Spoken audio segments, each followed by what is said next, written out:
Breathe in slowly. And breathe out.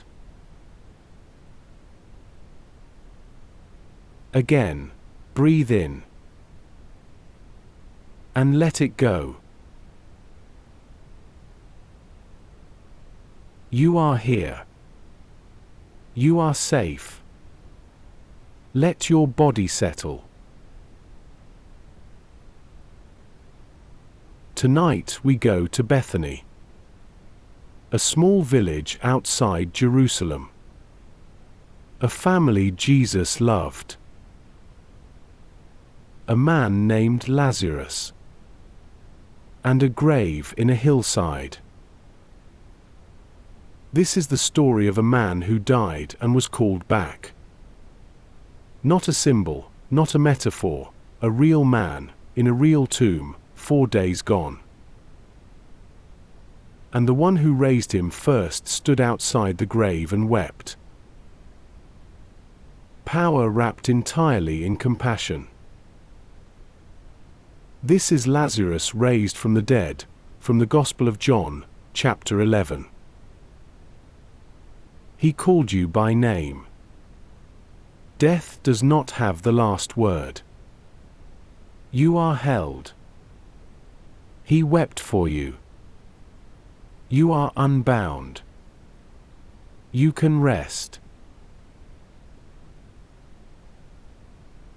In the village of Bethany there is a family Jesus loves.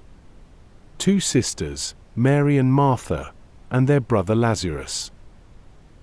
We have met them before in the Gospels. Jesus has eaten in their home. He has laughed with them.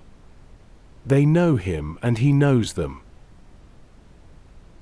And now Lazarus is sick. Gravely, dangerously sick. The sisters send word to Jesus wherever he is. Lord, the one you love is sick. That is all they say. Not, please come immediately. Not, drop everything. Just, the one you love is sick. As if love alone is enough to explain the urgency. And Jesus hears the message. He says, this sickness will not end in death. It is for the glory of God. And then, the Gospel records something strange. He waits. He stays where he is 2 more days. Not because he does not care, but because something larger is being prepared. After 2 days, Jesus says to his disciples, "Let us go back to Judea." The disciples are uneasy. They remind him that people in Judea recently tried to stone him. Going back is dangerous. But Jesus speaks of Lazarus. He says, "Our friend Lazarus has fallen asleep. I am going there to wake him up." The disciples misunderstand. They say, if he has fallen asleep, then he will get better. They are thinking of ordinary sleep, rest and recovery. And Jesus says to them plainly, Lazarus is dead. He does not soften it. He does not cushion it with hope or qualification. He says, Lazarus is dead. And then he says something remarkable. And for your sake I am glad I was not there, so that you may believe. He is not glad that Lazarus died. He is glad that what comes next will be something they could never have imagined.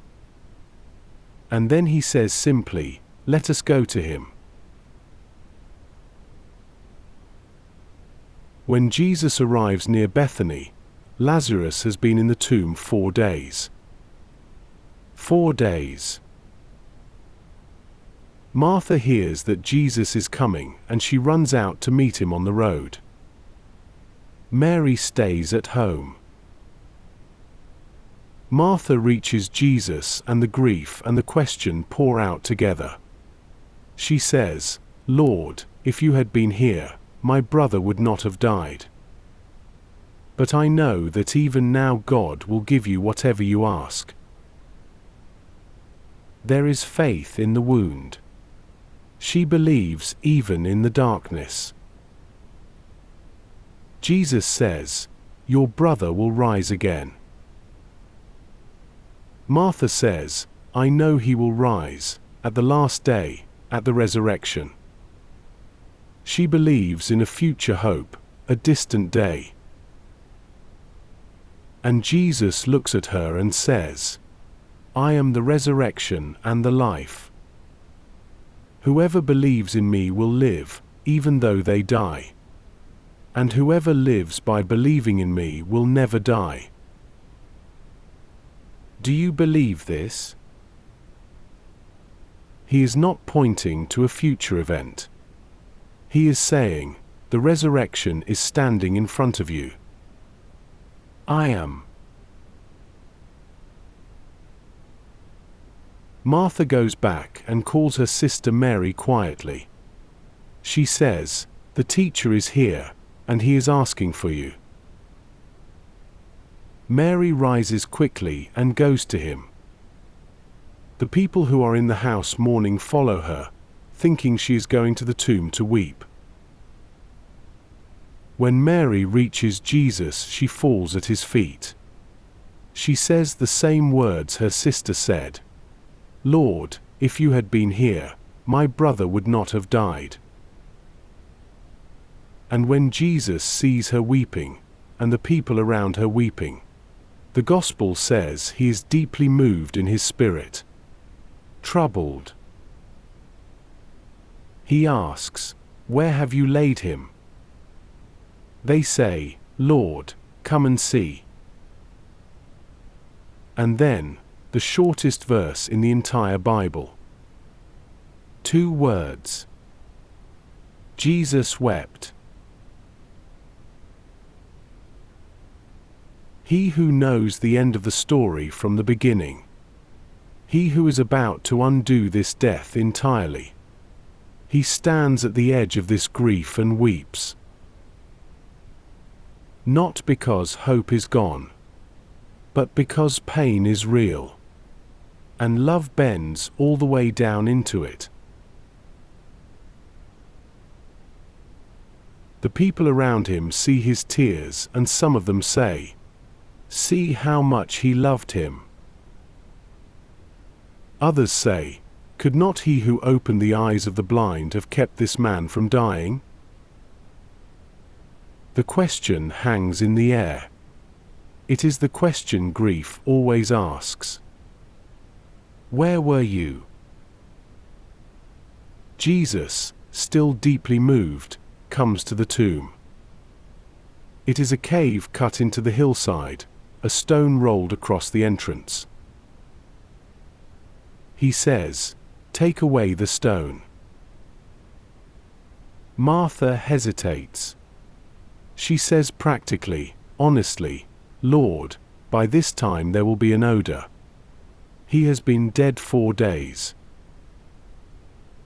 4 days is beyond any reasonable expectation of recovery. Even those who witnessed Lazarus get sick and die know what 4 days means. Jesus says to her, "Did I not tell you that if you believed you would see the glory of God?" And so they take away the stone. The entrance is open. The dark is exposed to daylight. And Jesus lifts his eyes upward and prays. Jesus prays aloud at the open tomb. "Father, I thank you that you have heard me. I knew that you always hear me. But I said this for the benefit of the people standing here, that they may believe that you sent me." He is not performing the prayer. He is letting the crowd into it, letting them see the connection between the Father and the Son. And when he has prayed, he calls out with a loud voice, "Lazarus, come out." 3 words aimed at death itself. And the dead man comes out. Lazarus walks out of the tomb, his hands and feet wrapped in linen burial strips, a cloth around his face. Bound. Still wrapped for burial. Walking. And Jesus says to the people standing there stunned and weeping and amazed, "Unbind him, and let him go." Not just raised, unbound, set free from everything that held him. He heard the cry, "The one you love is sick." He came.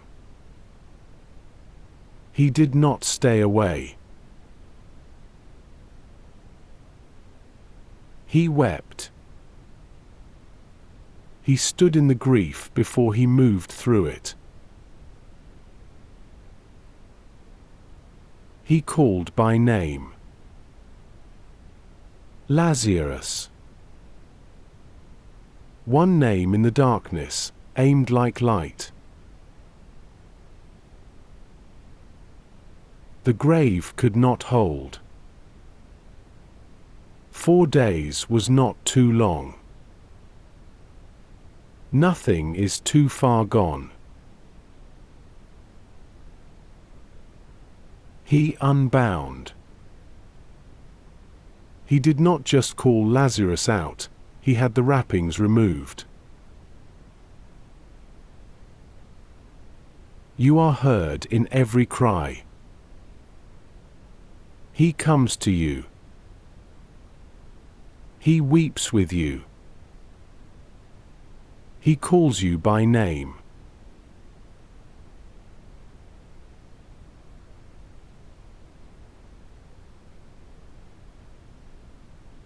The stone is rolled away. The entrance is open.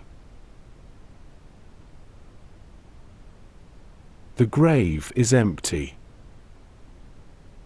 He walked out. He calls you forward. Out of whatever has held you. You are unbound. The wrappings are gone. You are held. In the hands that called a dead man back. Death does not have the last word. He does. You can rest.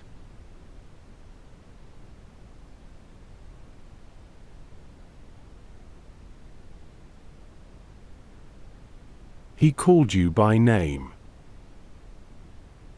Death does not have the last word.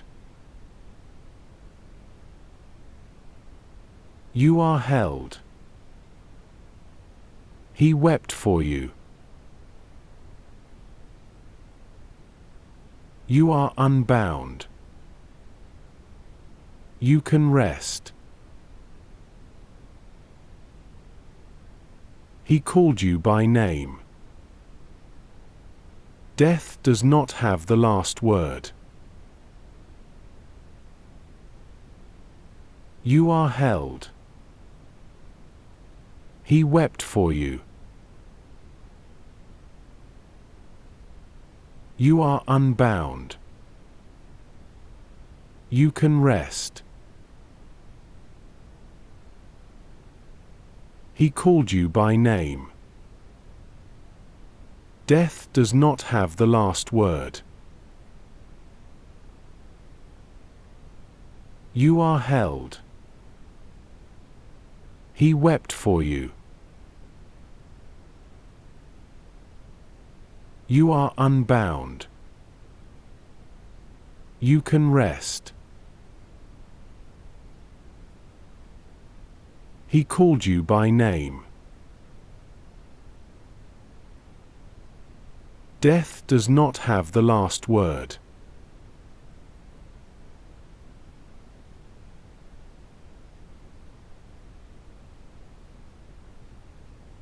You are held.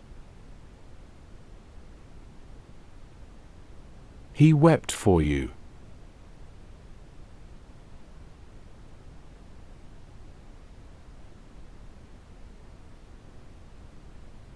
You are unbound. You can rest.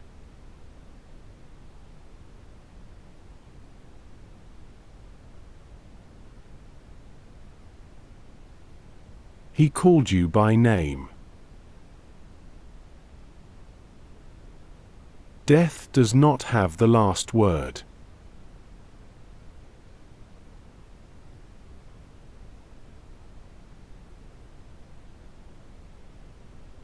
You are held.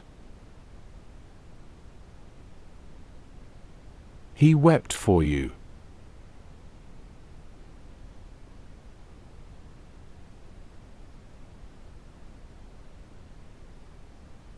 You are unbound. You can rest.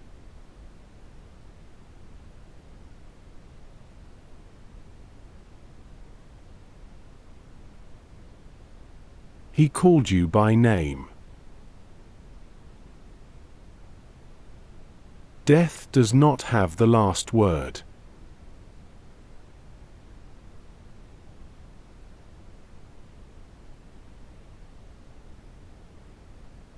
You are held. He wept for you.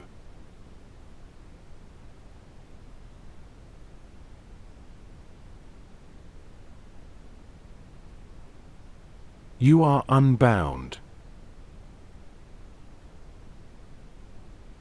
You can rest.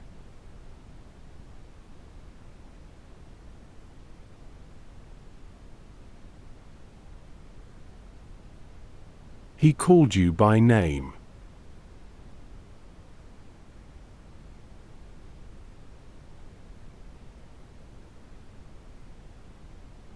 Death does not have the last word.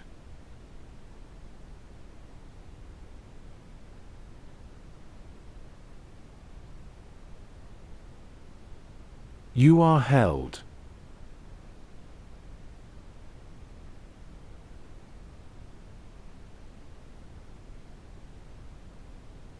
He wept for you.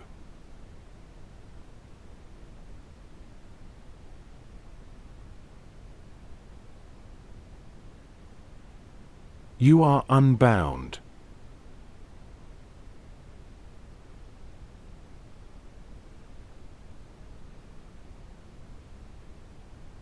You can rest.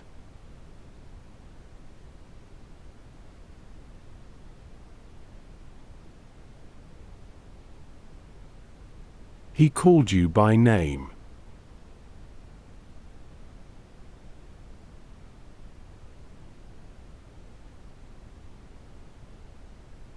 Death does not have the last word.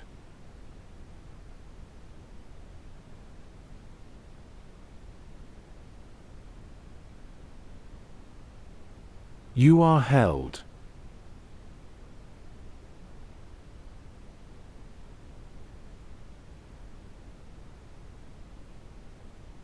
He wept for you.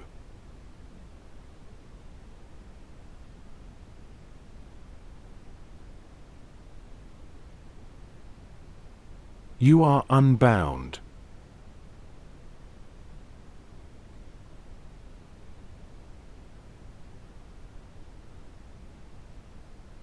You can rest.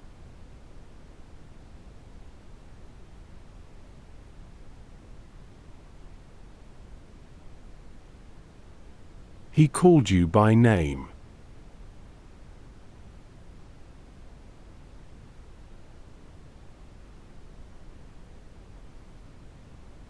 Death does not have the last word.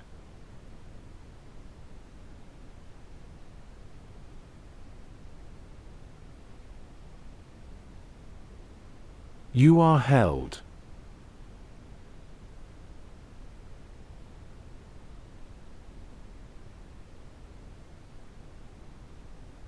He wept for you.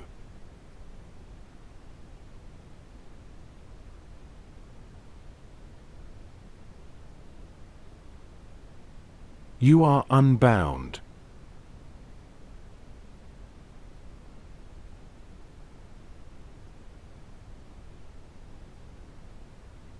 You can rest.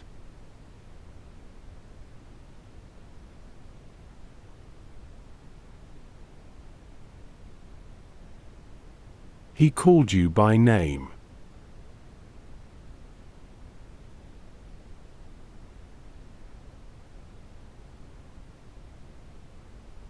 Death does not have the last word.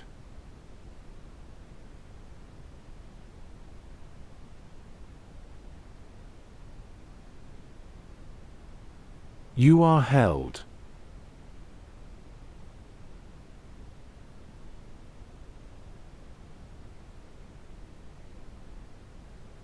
He wept for you.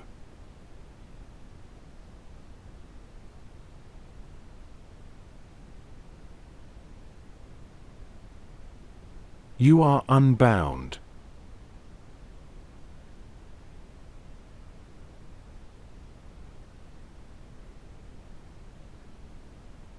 You can rest.